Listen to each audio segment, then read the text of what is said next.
nasa Qatar, saka sa iba pang countries. And of course, we want to inspire others, di ba? Parang, wow, ang galing naman ni Sir magsalita. Gusto ko rin ganon. So, we want to inspire others by being an example.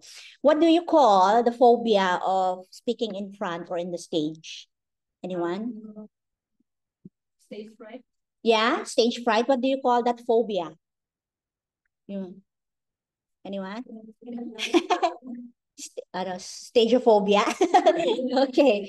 Alright, that's called, starts with letter G. Starts with letter G. Pwede na mag-Google. Pwede niya i-Google. Yeah.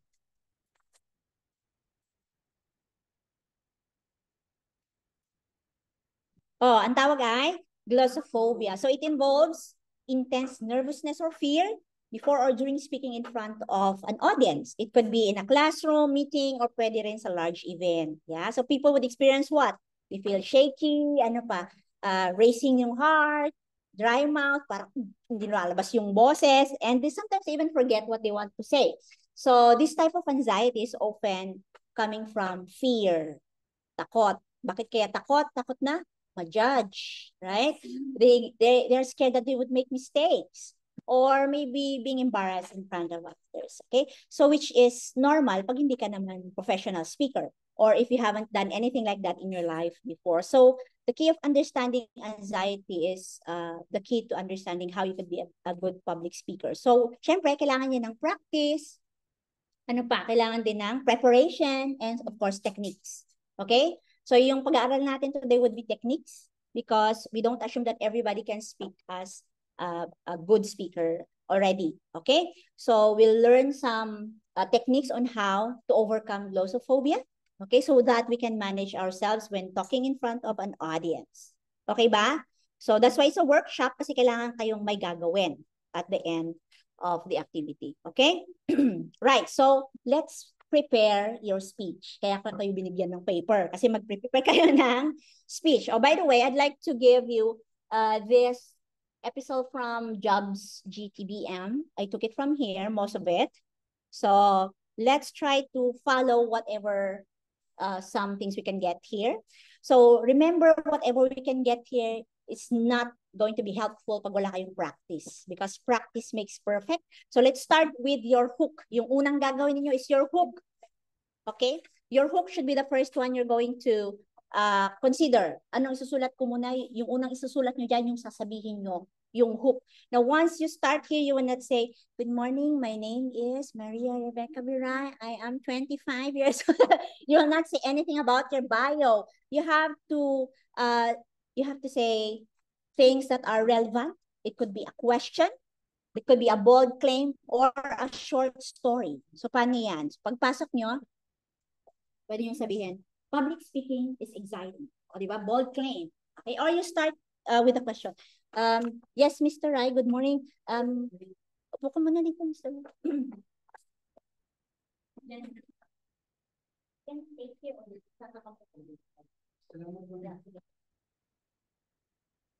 Mr. Rai will be our judge later sa inyo.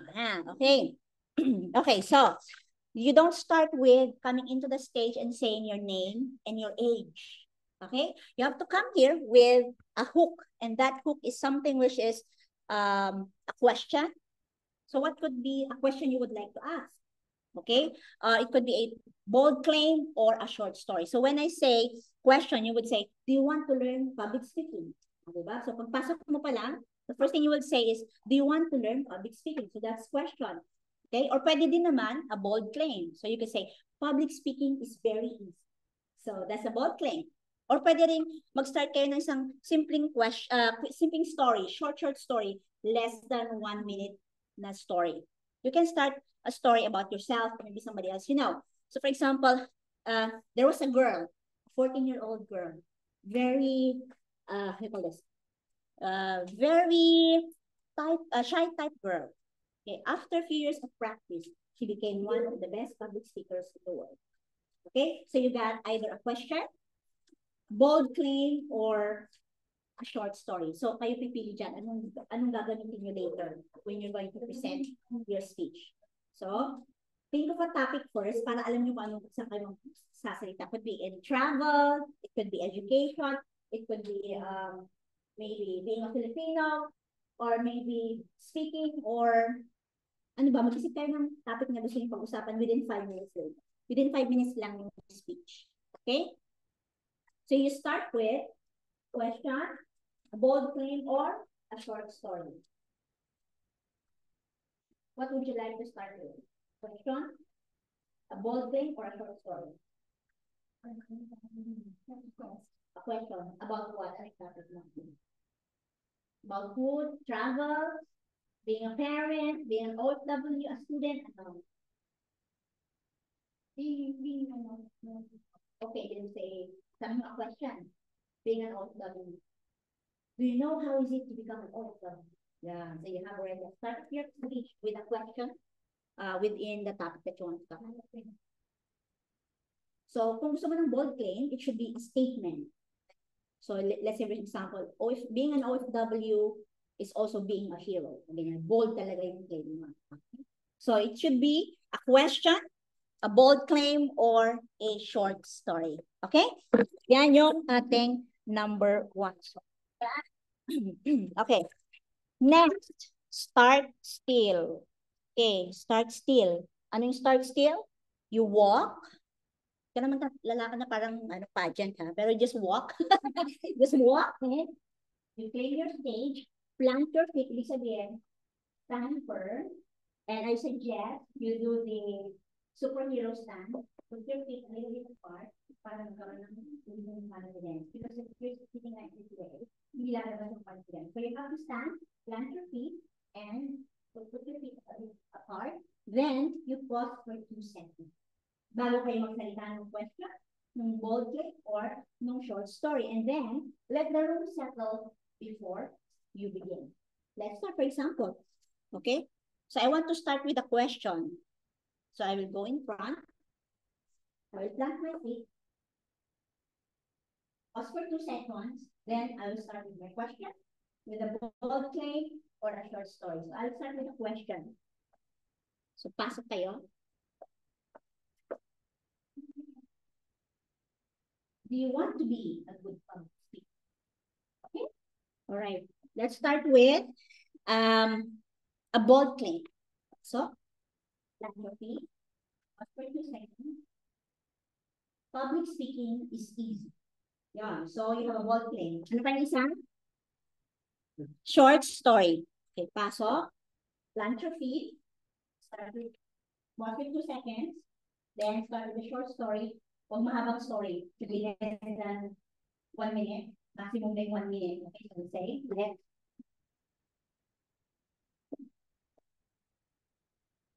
There was a girl.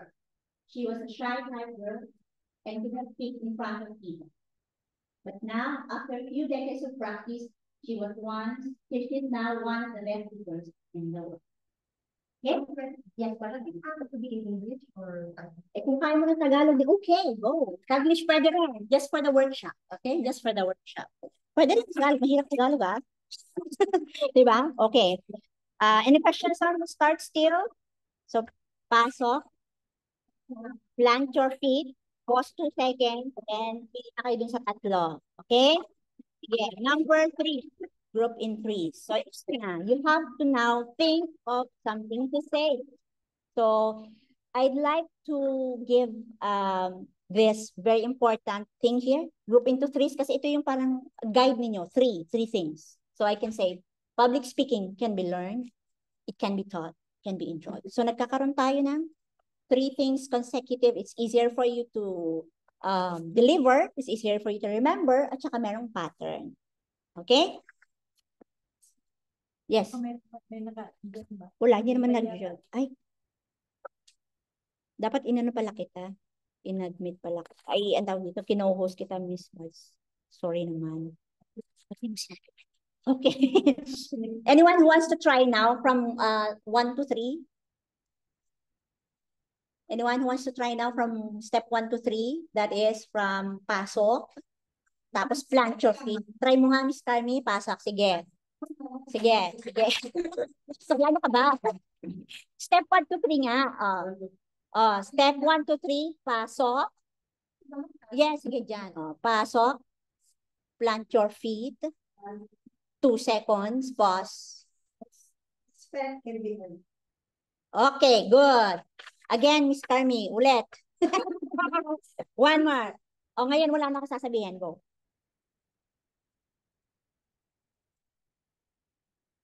Respect everyone. Okay. Yeah. Thank you, Miss Carmi. Anyone else wants to try? Miss Annalisa, try mo? Sige, go. I hope question naman. Sige. Why public speaking is important? Okay. So, kunulang ka ng 2 seconds. Oo. 1 second lang yun eh. 2 seconds kasi you have to pause because that's very powerful. Pag nag-pause ka ng 2 seconds. Yes. Okay, ulit. Sige.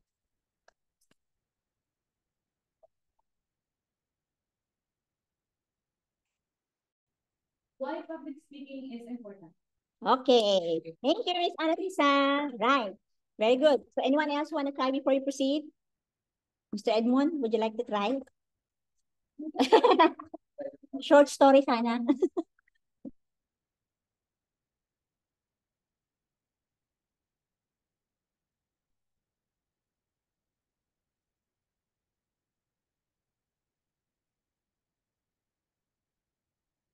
Diabetes, stroke, cancer, not what is deadly. Wow! Very good. Talagang, diabetes. Okay. So you already have, I mean, we Filipinos sometimes we are not so open in talking about these things, but they are real and they should be addressed and we should be informed about these things. Anyway, so that's very good. You already have started with a bold claim, with a question, plus your stage presence already have been set. Okay. So after that, you say 3 things now about your topic. Okay. So nandun tayo. Wala pa kayo naisulat na 3 things. You have to write 3 things now. Okay? 3 things that you want to say something about your topic. Anong topic mo, Miss Mary Rose?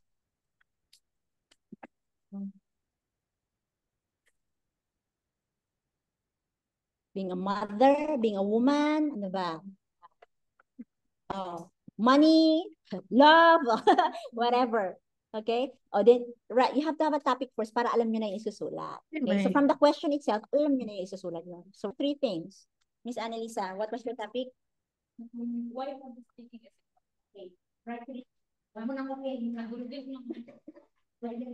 Yes, Zoe, what 3 things you can say about the topic? What do you want to talk about? Topic? Okay. Yes. about the life of About being an OFW. It's nice, it's happy, it's enjoyable. Okay. Yes, my dear.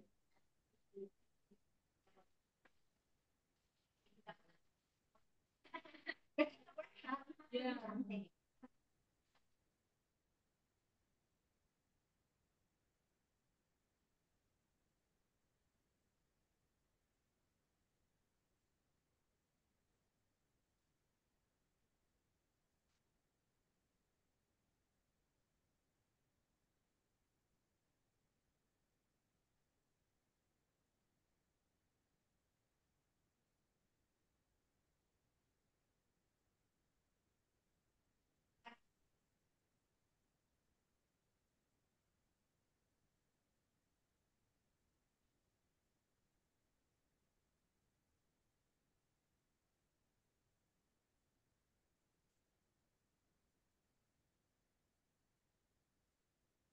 Finalize later. Okay? Okay ba? Okay? Yes? Hello? Okay. Okay na ba? Proceed tayo sa number 4. Okay. Number 4, it's something you have to adapt. Okay? It's short stories. Okay? Short stories, but your stories should not be more than 90 seconds.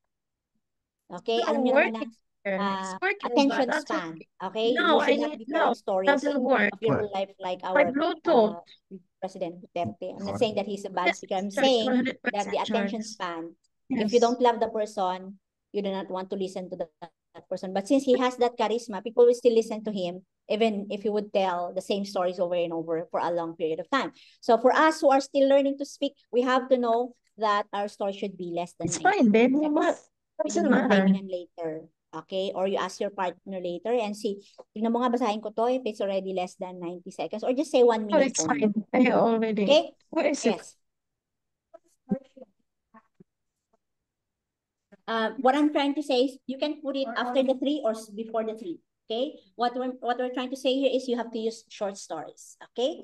But of course, you have to use setting, like saan yon, in the province, or here in Kuwait, or in the Philippines. Okay? Any setting, and give the problem. Like what I said earlier, there's one girl. Okay? Then, the problem is she couldn't speak. She's shy. Okay? Ano pa? And then you pay off what happened? She studied for decades and then she became the best speaker, one of the best speakers of the world. So I have cut the whole story of her struggle to learn and to speak. Wala na akong sinabing mga ganon, no? I just talked directly on what happened. Okay? Because I wanted the story to be under 90 seconds. Okay? So kailangan may kwento kayo dyan, kahit maikli. Alright? Then, next, it has to be edited actively. Ano ibig sabihin nito? You have to make sure you use words in the active form of the verb. So, you don't use words like by. Dapat wala ito sa inyong speech because this is in a passive form of the verb. It reduces the ability of the audience to understand what you're saying. For example, the food was eaten by me. So, who ate the food? By me or me, gaganon pa, no? So, or the speech was delivered by me. So, what is the action word there? Delivered. And who did it? It should be the subject, but the speech is the subject. So, kaya huwag kayong gagamit ng by. You just say, I delivered the speech. Or you can say, we can start learning how to speak. Instead of saying, learning how to speak can be learned by us. Plus, mas mahaba pa. Okay? So, you use your verbs in the active form. Okay, active form. So, you can learn how to speak. You can be confident. Yes, you can. So, lahat yan nasa active siya. Okay, who can speak? You. Who can be confident? You. Yes, you can. So, it's easy to understand pag nasa active. Okay, iwasan nyo lang yung may by us, by her, by them. Okay? Okay, any questions so far? Number 6, kailangan natin ng eye contact. Speak with your audience. But when you say speak with your audience, do not scan like this over. First, you focus with one person for like 2 seconds, then go to the next, then go to the next. So you can speak to everyone individually. Parang ganun yung dating. Okay? Then, after having a one contact with the other with one thought, you proceed with the other one and speak what you want to say for the next thought. So, of course, it's easy to say. It has to be practiced, no? So, but we have to follow some guidelines as a beginner. Okay? And of course, dyan sa speech niyo, you have to mark your pauses. Gagamit kayo ng slash kung saan kayo mag-pause. Because it's not like you're gonna talk here like you will sound like a machine, a beeper or something. You have to mark where you can put your slashes. Pag may slash, ibig sabihin dito ako magpo-pause. Okay? Dito ako magpo-pause. After the question, slash, ibig sabihin magpo-pause ako doon. Okay? So that's how you train yourself on how you're going to deliver. And I'll be giving you time to practice also later. Okay? Next, you are going to put your audience first. So avoid saying I. Okay? Always say you. For example, we want to talk about this public speaking. So you will say, today, you will walk away with learning how to speak publicly. Okay? I will not say, I will teach you how to speak publicly. So now you're focusing on yourself. You have to focus on your audience. You. Okay? Every time na magsusulat kayo ng I, baka pwedeng gagawin ko niyo. For example, have you written anything right now as I? Meron na ba? Wala pa. Okay. In case you say, I would like, no. You will say, I would, instead of saying, I would like to share to you, directly say what you want to say. You will learn things like, you will understand, you will realize, you. Okay, you. So, you have to put your audience first. Okay? And, of course, you move with transition. Ito yung sinasabi ko kanina. You step or gesture when changing topics. So, as you change your topic, also move things. Okay? So, when you start with your bold claim, the beginning, dito lang kayo. Okay? Like, for example, we say public speaking is easy. Lahat ka muna rito before you say it. Okay? There was a girl. Got it? Pagpasok nyo, you plant your feet, say your question, your balding or your short story, then you move. And then tell you what you want to say, go to the next, tell the next topic. But not naman every sentence. Okay? Because stillness is power. Before you talk, you have made 2 seconds talk. That is very powerful. Setting your audience to listen to you. Then movement when you want to shift your topic. Mag-shift din sila. They would like to go together with you when you move yourself. And as you move yourself, your body is also moving with another topic or another thing. Okay? Got it? Okay. And the most important thing also is magre-rehearse kayo loudly. Kailangan marinig niyo yung boses niyo. So later, hanap kayo ng partner. Choose your partner so you can do a rehearsal with your partner. Okay? For that 5-minute speech. So practice with your voice that you can hear yourself and your partner so that you can hear how you sound and she can give you a feedback. Okay? Okay ba? So partner nyo kayo, magtulungan kayo later, ha? Then after that, I'll be giving you only 15 minutes to do that. Whatever you can do, it's okay. Hindi naman kailangan perfect. Okay? Whatever you have achieved in that 15 minutes, that's already very, very good. Okay? Right. And then, of course, you have to memorize some book. Kailangan mag-memorize ng konti. Now, when you're going to speak here later, it's okay to bring your portfolio. Kasi hindi ko naman in-expect na kayo ay bombastic speakers already. But if you can already do yung kanina na ginawa mo, that's already fine. That's already an achievement. So, you can bring your código with you. Okay? At syempre, kailangan alam niyo yung sasabihin nyo. Hindi yung nakaganon lagi. Di ba? Ang pangit naman. Alright? Because we really want to improve our public speaking. So, start memorizing at least man lang yung first 3 lines or the last 3 lines you want to say in your speech. Okay? So, in your speech as well, you want to make your opening parang i-summarize nyo lang sa dulo. Diba? Halimbawa, nag-start kayo ng public speaking is easy. So, sa end mo siguro, you might say, now we know it's very easy to do public speaking. Parang parehas lang. But you have stated it. So, parang, mahaba yung speech nyo kasi it's only 5 minutes. I'm going to expect you to speak. Okay? Any questions? Any questions? Wala kayong questions? Okay. Mahirap yung walang question. Okay? So, salamat sa pakikinig. Let's start. I'll give you 15 minutes now to do your speech. That can be not more than 5 minutes. Okay? Not more than 5 minutes. Huwag naman less than 1 minute. Okay? Okay? So, you can now, sorry, you choose one topic. Okay? So, mag-usap kayo ng friend. Magsulat muna siguro kayo ng sasabihin nyo. Could be only 1 paragraph. Akin nyo lang. But practice and timing si partner, it should not be less than 1 minute. Okay? Okay, so choose your partner and try to speak. It should not be less than 1 minute. And Mr. Ryder and Ms. Melanie will also have a paper to judge. So Ms. Melanie is coming to here. While you are